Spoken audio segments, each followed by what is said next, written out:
Okay, goodie guys, no? PE error ang ating gagawin ngayon, LG.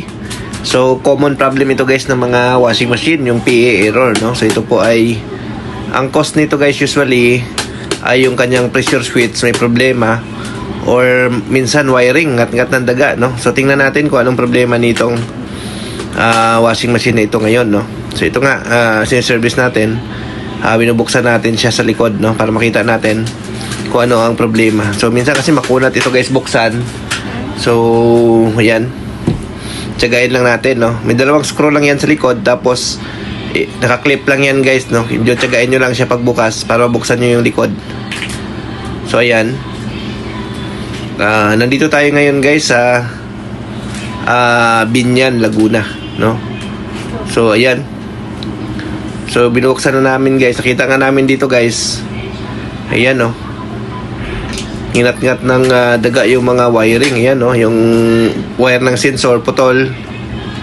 Ayan. So, yung mga wiring niya guys, putol. Talagang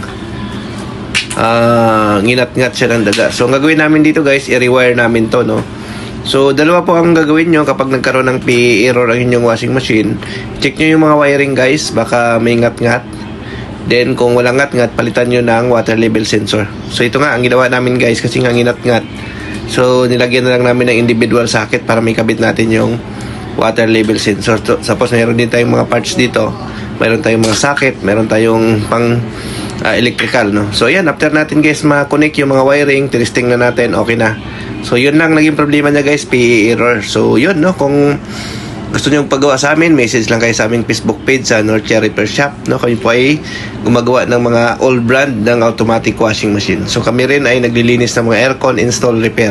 Okay? Ayan. So, okay. Thank you. Bye-bye.